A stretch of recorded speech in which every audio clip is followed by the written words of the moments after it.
Hello दोस्तों, मैं प्रतीक सावंत आप सभी का स्वागत करता हूँ मेरे YouTube channel the young sub broker में। जैसे कि मैंने आपको अपनी पिछली वीडियो में बताया था, आज से हम लोग बेसिस ऑफ स्टॉक मार्केट नाम की एक सीरीज चालू करने वाले हैं और ये इस सीरीज की सबसे पहली वीडियो होने वाली है। दोस्तों आप सभी जानते हैं कि मैं एक ट्रेडर, इन्वेस्टर और एक रजिस्टर्ड सब ब्रोकर हूँ और मैंने अपनी स्टडीज BSc यानी बॉम्बे स्टॉक एक्सचेंज में जाकर कंप्लीट की है। तो जो पिछले मेरे कुछ सालों का ट्रेडिंग एंड इन्वेस्टिंग एक्सपीरियंस है और साथ ही जो मेरा फाइनेंशियल मार्केट्स का नॉलेज है वो मैं इस वीडियो सीरीज के जरिए आपके साथ शेयर करना चाहता हूँ। दोस्तों, कई लोग ऐसे हैं जिन्हें शेयर मार्केट में निवेश करना चालू तो करना है, पर उन्हें ये नहीं पता कि उन्हें चालू कैसे करना है और उनके मन में कई सारे सवाल होते हैं। कई लोग इन सवालों के जवाब ढूंढने से अच्छा किसी और के रिसर्च पर या किसी और के टिप्स एडवाइसेस पर अपना पैसा शेयर मार्केट में निवेश करते हैं और फिर उसे गवा देते हैं। कई लोग ऐसे हैं मार्केट में जो मार्केट रिस्की है इसलिए इसे दूर रहना ही पसंद करते हैं। कई लोग ऐसे हैं जो मार्केट में रातों रात अमीर होना चाहते हैं और बिना रिसर्च किए, बिना रिस्क को समझे अपने पैसे स्टॉक में लगाते हैं और फिर उसे गवा देते हैं। कई लोग ऐसे भी हैं जो मार्केट में इन्वेस्टमेंट तो करना चाहते हैं पर उनका कल कभी आता ही नहीं है। दोस्तों, आपको तो पता ही होगा कि मार्केट में जितने भी लोग निवेश करते हैं उनमें से 95% लोगों को हमेशा नुकसान ही होता है। अगर इतने ज्यादा लोगों को नुकसान हो रहा है तो हमें कैसे प्रॉफिट होने वाला है? तो दोस्तों, सोचने की बात तो ये है कि मार्केट में जो 5% लोग बच जाते हैं, यानी 95% लोगों को नुकसान हो रहा है, लॉस हो रहा है, तो जो बचे हुए 5% लोग हैं उन्हें भारी भरकम प्रॉफिट होता है इस मार्केट से। अभी सोचने जैसी बात तो ये है दोस्तों कि ऐसा क्या डिफरेंस है कि 95% लोगों को इसमें लॉस होते हैं और सिर्फ 5% लोगों को ही इसमें से प्रॉफिट होता है। तो जो 95% लोग होते हैं वो स्टॉक को बिना समझे, यानी स्टॉक को एनालाइज किए बगैर स्टॉक में कितना रिस्क है, कितना रिटर्न्स कमाने की अपॉर्चुनिटी है, ये समझे बगैर ही किसी और के टिप्स और किसी और की एडवाइसेस पर अपना पैसा शेयर मार्केट में इन्वेस्ट करते हैं और इसकी वजह से वो इस पैसे को गवा देते हैं। जो बचे हुए 5% लोग हैं वो किसी भी स्टॉक में पैसा निवेश करने से पहले उस स्टॉक के बिजनेस को समझते हैं, उस कंपनी की ग्रोथ को देखते हैं, आने वाले टाइम में वो कंपनी कैसे प्राइस फ्लक्चुएट कर सकती है इसे समझते हैं। यानी सिंपल सी भाषा में स्टॉक को एनालाइज करते हैं, स्टॉक पर रिसर्च करते हैं और वो रिसर्च होने के बाद ही वो अपना पैसा किसी भी स्टॉक में निवेश करते हैं। अगर हम मार्केट में बड़े इन्वेस्टर्स या ट्रेडर्स को देखेंगे तो उनमें से सभी लोग मार्केट में जब तक खुद से किसी स्टॉक को एनालाइज या रिसर्च नहीं करते वो कहीं पर अपना पैसा किसी और के कहने पर निवेश नहीं करते और इसीलिए ज्यादा से ज्यादा टाइम वो हमेशा प्रॉफिट ही करते हैं मार्केट से।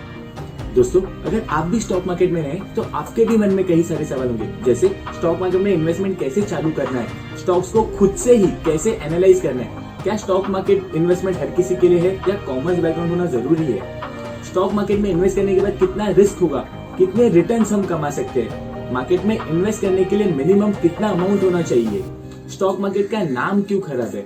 दोस्तों, आज मैं अपने ट्रेडिंग एक्सपीरियंस और नॉलेज की मदद से आपको यही सारे सवालों के जवाब देने के लिए ट्राई करने वाला हूँ। तो बढ़ते हैं हमारे पहले सवाल की ओर।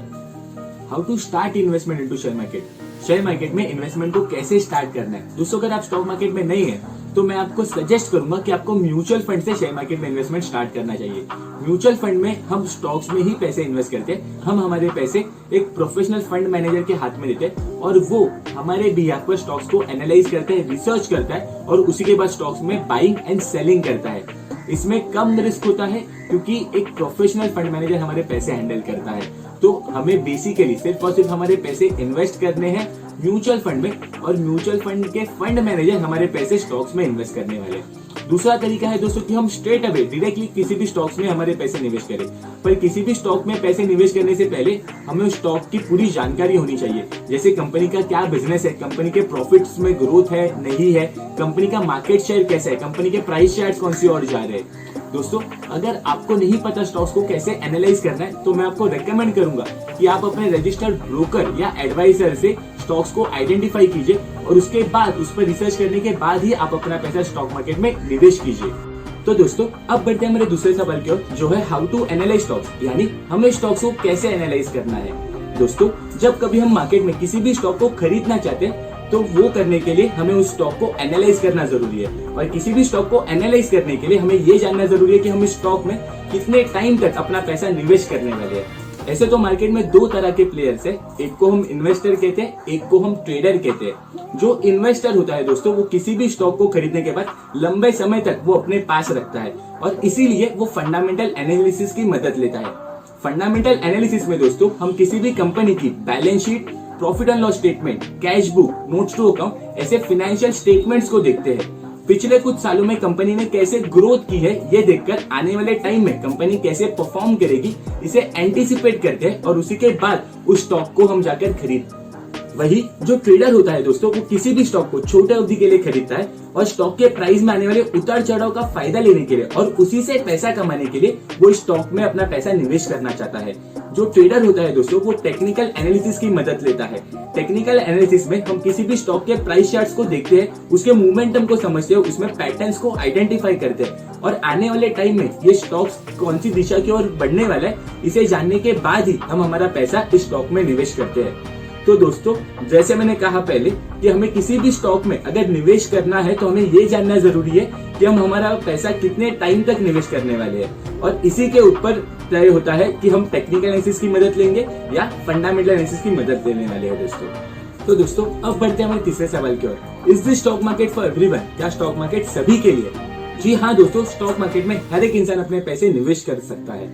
ज्यादा करके साइंस और आर्ट्स बैकग्राउंड वाले लोगों को ऐसे लगता है कि स्टॉक मार्केट ये केवल कॉमर्स बैकग्राउंड वालों के लिए ही है, पर ऐसा नहीं है दोस्तों और यही मार्केट में सबसे बड़ी मिथ है। आधे से ज्यादा कॉमर्स बैकग्राउंड के लोगों को भी नहीं पता होता कि स्टॉक मार्केट एग्जैक्टली कैसे वर्क होता है। उनके लिए भी ये टॉपिक उतना ही नया होता है जितना एक साइंस और आर्ट्स बैकग्राउंड वालों के लिए होता है। जो इंसान स्टॉक मार्केट सीखना चाहता है, समझना चाहता है, उसे कॉमर्स बैकग्राउंड की कोई आवश्यकता नहीं होती। जी हाँ दोस्तों, अगर आपके पास कॉमर्स बैकग्राउंड है तो आप थोड़ा बेहतर समझ सकते हैं, पर इसका मतलब ये नहीं है कि साइंस और आर्ट्स बैकग्राउंड वाले शेयर मार्केट में काम या निवेश नहीं कर सकते। दोस्तों ऐसे कहा जाता है कि trading is a science as well as an arts. Trading को साइंस कंसीडर किया गया है क्योंकि यहाँ पर कुछ प्रीडिफाइंड रूल्स है, कुछ मेथड्स है, कुछ थियरीज है। अगर हम उन्हें राइटली फॉलो करें तो हम मार्केट से पैसे कमा सकते हैं। और ट्रेडिंग को आर्ट्स कंसीडर किया गया है क्योंकि जैसे दो आर्टिस्ट एक ही पेंटिंग को सिमिलर वे में ड्रॉ तो कर सकते हैं पर वो कभी सेम नहीं हो सकता, वैसे ही एक पैटर्न को दो ट्रेडर सिमिलर वे में ट्रेड तो कर सकते हैं पर वो कभी सेम नहीं हो सकता।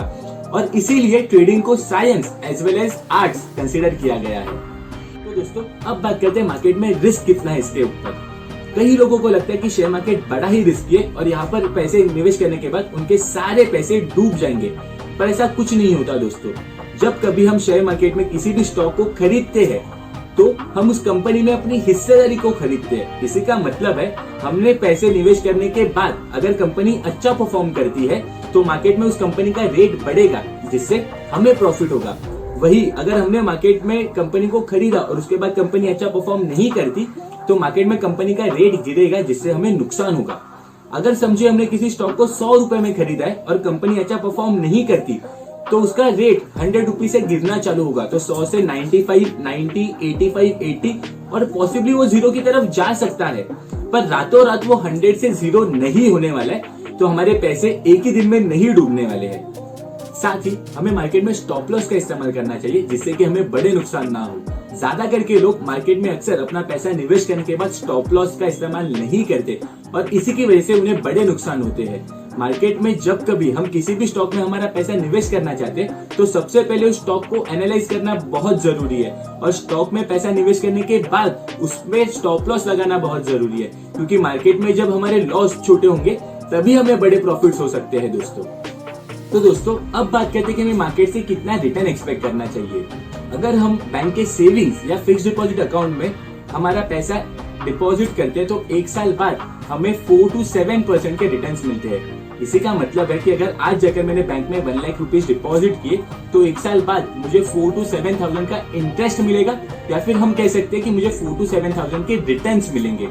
पर जब कभी कोई इंसान शेयर मार्केट में आता है तो उसे 1 से 2 महीनों में ही अपने पैसे डबल करने होते हैं। क्विक एंड इजी मनी के चक्कर में लोग अक्सर अपना हार्ड एंड कैपिटल गवा देते हैं इस मार्केट में।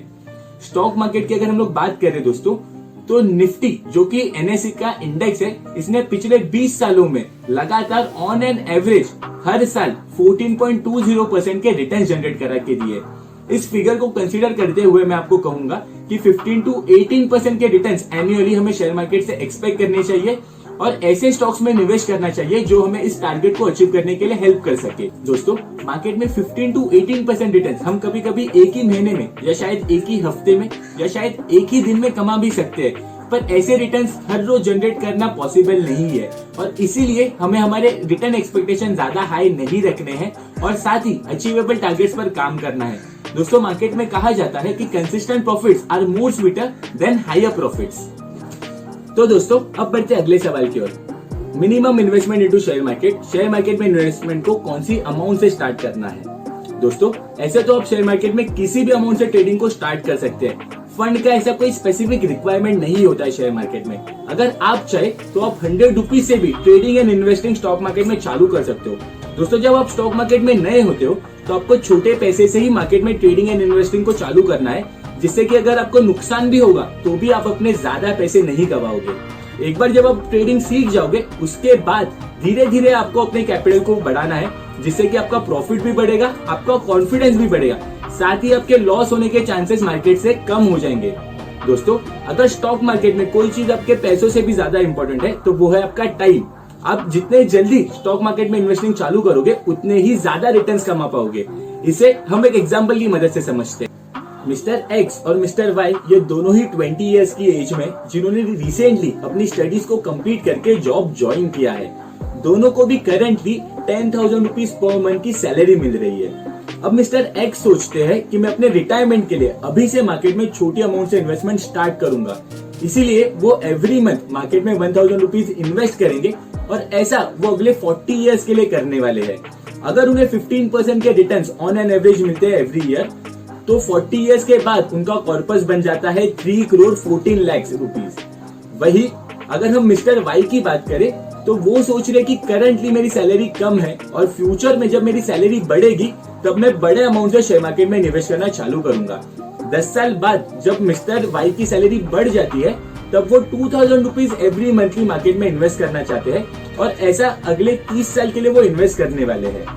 अगर उन्हें भी 15% के ही रिटर्न्स एवरी ईयर मिलते हैं तो 30 साल बाद उनका कॉर्पस कन्वर्ट हो जाता है 1 करोड़ 40 लाख में। जी हाँ दोस्तों, अगर हम मिस्टर एक्स और मिस्टर वाई के कैपिटल को कंपेयर करेंगे तो मिस्टर वाई ने बड़ा कैपिटल मार्केट में इन्वेस्ट किया था, पर अगर हम एंड कॉर्पस देखेंगे मिस्टर एक्स और मिस्टर वाई का, तो मिस्टर एक्स का कॉर्पस अप्रोक्सीमेटली 1 करोड़ 75 लाख से ज्यादा बड़ा है as compare to mister Y.